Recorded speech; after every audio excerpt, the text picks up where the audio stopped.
Tapi kali ini kita mau belajar tentang konseling pranikah. Konseling pranikah itu penting. Kali ini kita akan belajar arti pernikahan. Topiknya adalah tidak ada keluarga yang sempurna. Parenting ini perlu diketahui oleh semua orang, bukan hanya orang tua. Belajarlah menjadi teman yang asik, yang ngobrol, yang menghargai. Family unboxing, membongkar keluarga.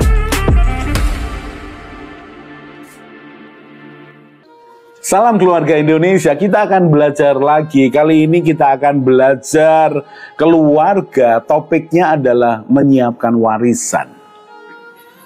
Beberapa kita mungkin tidak terbiasa mendengar menyiapkan warisan. Dan saya pernah diprotes oleh teman saya.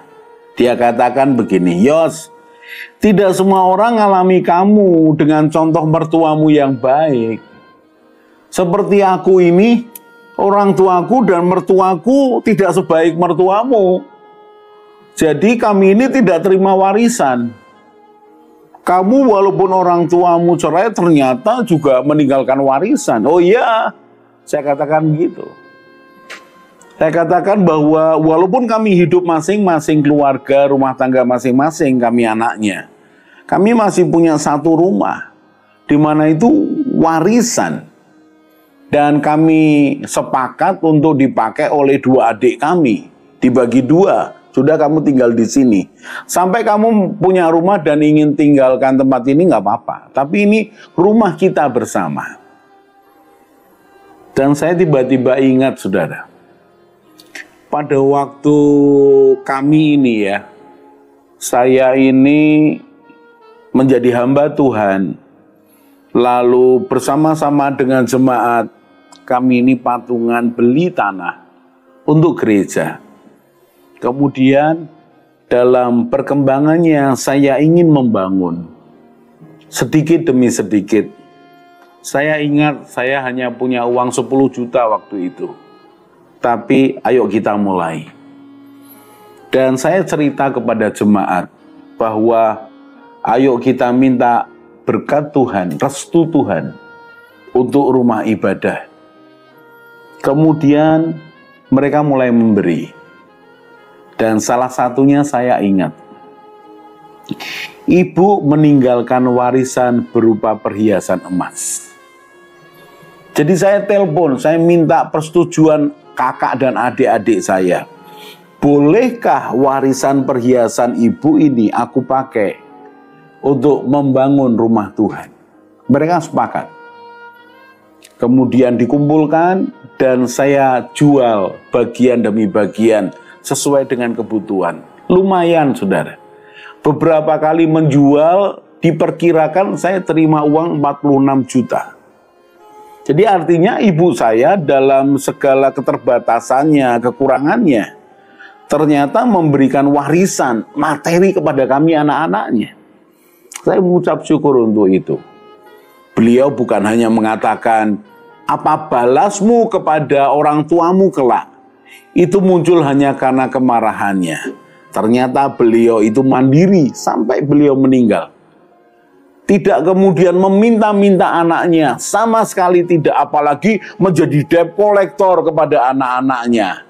Ibu saya cukup terhormat untuk tidak menjadi penagih.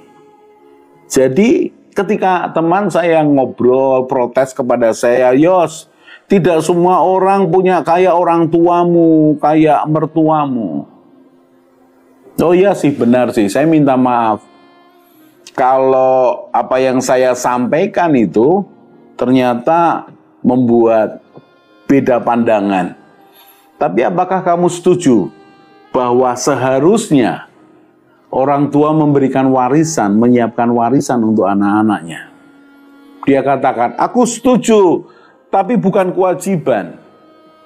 Dan saya katakan begini, ya aku sepakat, bukan kewajiban, tetapi merupakan tekad dari orang tua kepada anak-anaknya. Kalau kamu melihat bahwa itu kewajiban, maka itu sepertinya beban. Tapi kalau itu tekadmu untuk memberikan warisan kepada anakmu, Oh, itu luar biasa. Lalu saya katakan begini, minimal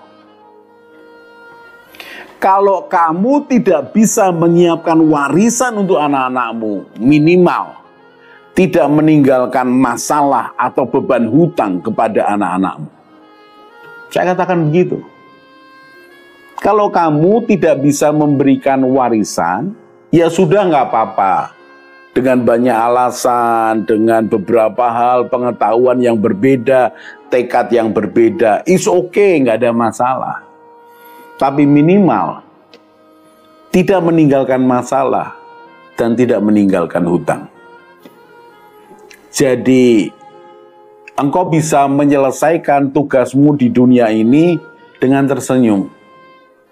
Minimal aku tidak meninggalkan masalah, minimal aku tidak meninggalkan hutang untuk keturunanku. Jadi saudara sekalian perhatikan, ternyata memang lebih baik kita orang tua menyiapkan warisan untuk anak kita. Tapi perhatikan, saya tidak menyentuh dulu soal materi. Saya menyentuh dulu soal yang pertama. Apa itu? Hubungan baik. Hubungan baik. Warisan hubungan baik. Bagaimana menciptakannya, bagaimana memeliharanya. Apa itu hubungan baik? Hubungan baik dalam keluargamu. Hubungan baik antara suami istri. Hubungan baik antara anak dengan anak. Hubungan baik antara orang tua dengan anak.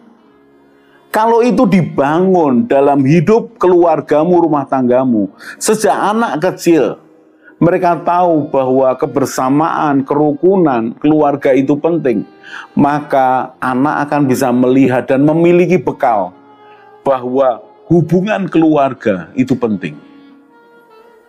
Karena itu akan dibawanya ketika dia memasuki pernikahannya, membangun keluarganya sendiri. Dia bisa mengatakan kepada pasangannya, keluarga kita ini penting. Dan dia bisa cerita kepada anak-anaknya, papa belajar dari opa omamu bahwa membangun keluarga, hubungan keluarga ini penting. Jadi yang pertama saya sebutkan adalah warisan hubungan baik. Dan itu tidak mudah.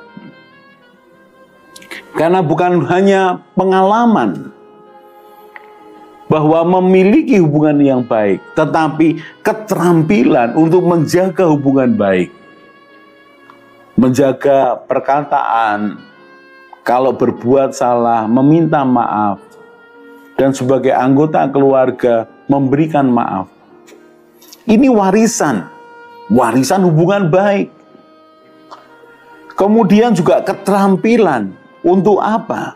Untuk mendoakan dan berjuang memenangkan anggota keluarga yang lain. Apa itu, Pak? Perhatikan kisah ini. Dalam suatu keluarga, saya tidak akan sebutkan nama. Pada suatu kali, anaknya ini tidak bisa memahami apa yang dilakukan orang tuanya. Orang tuanya ini salah paham. Lalu menegur anaknya begitu rupa. Anaknya waktu itu marah. Kemudian pergi. Dan itu membawa kesedihan kepada kedua orang tua dan dua saudaranya. Lalu papahnya ini minta maaf kepada istri dan anaknya. Minta maaf, papa waktu itu terlalu emosional. Tidak paham bahwa permasalahannya tidak sedangkal itu. Ya, kakakmu ini sebenarnya tidak sepenuhnya salah. Apa yang sedang dilakukan bapak ini? Dia mengaku kesalahannya dan minta maaf. Dan berikutnya indah luar biasa. Mari kita berdoa mendoakan kakakmu supaya kembali. Lalu sang istri, ibu anak-anak ini juga mendorong, ayo kita berdoa. Bahkan kalau perlu kita berpuasa. Karena sudah sekian bulan ini kakakmu tidak ada kabar. Kita sudah kontak ke banyak teman-temannya dan tidak tahu. Ayo kita berjuang bersama sebagai keluarga untuk hubungan ini balik kembali, pulih kembali. Ini yang saya sebutkan keterampilan untuk memelihara hubungan, memperjuangkan hubungan. Hubungan itu warisan yang indah sekali. Saya sedih menghadapi beberapa orang dalam pelayanan konseling saya. Bagaimana kakak beradik itu bermusuhan, bahkan sampai bertahun-tahun. Bahkan dalam satu keluarga, pertentangannya itu mempermalukan sebenarnya. Tetapi itu yang terjadi. Dan yang diperebutkan sekali lagi harta, sementara orang tuanya masih hidup. Dan di keluarga yang lain lagi, saya cukup sedih. Mengapa? Karena hubungan di antara mereka sudah retak sejak mereka muda, sejak mereka belum menikah. Begitu sudah menikah, masing-masing punya istri, mereka punya ipar. Dan karena tidak dibangun kemampuan untuk memelihara, untuk membangun hubungan keluarga ini, maka tambah tajam perselisihannya. Saya cukup sedih. Mengapa? Karena kasihan anak-anak mereka. Anak-anak mereka disuguhi dengan peristiwa bahwa keluarga kita ini ya seperti ini. Saudara, warisan yang pertama, yang penting buat anak-anak kita adalah hubungan baik keluarga. Nama baik keluarga. Karena kalau itu bisa diwariskan dengan baik, maka anak kita memiliki hubungan satu dengan yang lain, rukun, harmonis, walaupun tidak sempurna. Kita akan lanjutkan di segmen berikutnya. Salam keluarga Indonesia. Mari bergabung dalam Keluarga Indonesia dengan cara subscribe channel ini. Di Keluarga Indonesia, kita akan belajar bersama tentang pranikah, pernikahan, keluarga, parenting, mertua menantu, dan juga family unboxing. Jadi jangan lupa share pada teman dan keluarga dan juga subscribe.